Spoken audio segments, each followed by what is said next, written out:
Inform Soumya সরকারকে দলে নেওয়া হয়নি, ইনফর্ম হাবিবুর রহমান সোহানকে দলে বিবেচনা করা হয়নি, সুপার ইনফর্ম রিপন মন্ডলকেও আসলে আয়ারল্যান্ডের বিপক্ষে টি-20 সিরিজে ন্যাশনাল স্কোয়াডে চিন্তা করা হলো না, কারণ নির্বাচক গাজী আশরাফ লিপুর মতে তারা এখনো জাতীয় দলে খেলার যোগ্য না। অথচ এই হাবিবুর রহমান সোহান রাইজিং স্টার্স এশিয়া কাপে বাংলাদেশের পক্ষে সর্বোচ্চ রান করেছেন, 200-র উপরে রান করেছেন। আর রিপন মন্ডল তো টুর্নামেন্টের হাইয়েস্ট উইকেট টেকার ছিলেন। কি দুর্দান্ত খেলেছেন তিনি সেমিফাইনালে ইন্ডিয়ার এগেনস্টে, কি দুর্দান্ত খেলেছেন রিপন মন্ডল ফাইনালে পাকিস্তানের বিপক্ষে। তারপরেও জাতীয় দলে তার আসলে জায়গা হলো না, কারণ গাজী আশরাফ লিপু আস্থা রেখেছেন পারভেজ হোসেন ইমন কিংবা জাকের আলী অনিকের উপরে। আপনি আমাকে একটু বলুন, কোন বিবেচনায় ঠিক এই মুহূর্তে পারভেজ হোসেন ইমন এবং জাকের আলী অনিক সৌম্য সরকার এবং হাবিবুর রহমান সোহানের চেয়ে বেটার পারফর্মার, বেটার ক্রিকেট এই মুহূর্তে খেলছেন?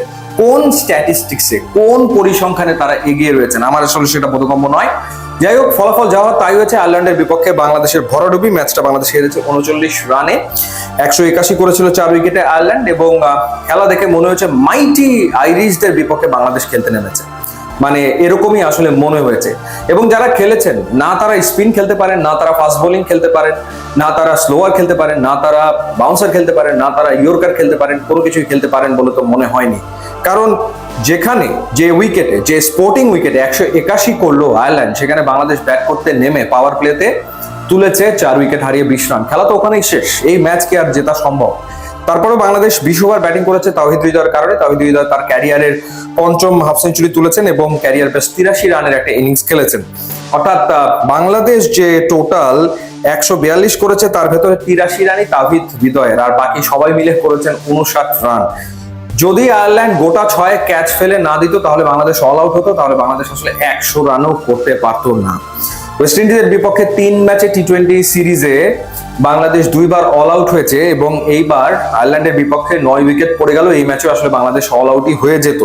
সো এই হচ্ছে আমাদের ব্যাটিং পারফরমেন্সের অবস্থা। তারপরে ওই একই একাদশ, ওই একই স্কোয়াডের উপরে আমাদের প্রধান নির্বাচক আস্থা রেখেই চলেছেন। সে কারণেই হয়তো লিটন বলেছেন দলটা আসলে কার, কারণ তার সাথে তো আলোচনা করা হয় না। শোচনীয় আসলে পারফরমেন্স। আর যদি আইরিশদের ব্যাটিং এর কথা বলি, খুবই পজিটিভ অ্যাপ্রোচে তারা ব্যাট করেছে। Paul Stirling, team tractor, Harry tractor, Lorcan টাকার এবং হ্যারি ট্যাক্টর 45 বলে 69 রানের একটা ইনিংস খেলেছেন বাংলাদেশি বোলারদের ভেতরে। তানজিম হাসান সাকিব 4 ওভার বল করে 41 রানে 2 উইকেট নিয়েছেন। একটা করে উইকেট পেয়েছেন বিশাদ হোসেন এবং শরীফুল ইসলাম। মূল ব্যর্থতার জায়গা ব্যাটিং। বারবার আসলে এই ব্যাটিং এ বাংলাদেশ কলাপস করছে এবং সবাই নির্বিকার।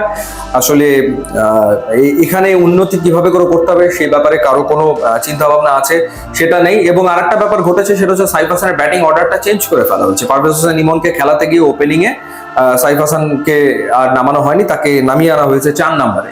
সো এই ধরনের ঘটনাগুলোর ফলে বাংলাদেশ হারলো আয়ারল্যান্ডের বিপক্ষে এবং টানা 4টা টি-20 হারলো।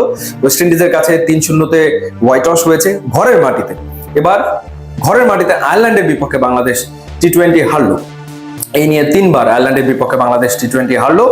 এবং সবচেয়ে ইন্টারেস্টিং ব্যাপার হচ্ছে যে কন্ডিশনটা, এত সুন্দর স্পোর্টিং উইকেট, এত সুন্দর বল ব্যাটে আসছিল, এরকম সুন্দর ব্যাটিং উইকেটে যেখানে অপোনেন্ট 181 করতে পারে, সেখানে বাংলাদেশ মুখ থুবড়ে পড়ে। কি শোচনীয় ব্যাটিং ব্যর্থতা, মানে এটা চিন্তাই করা যায় না।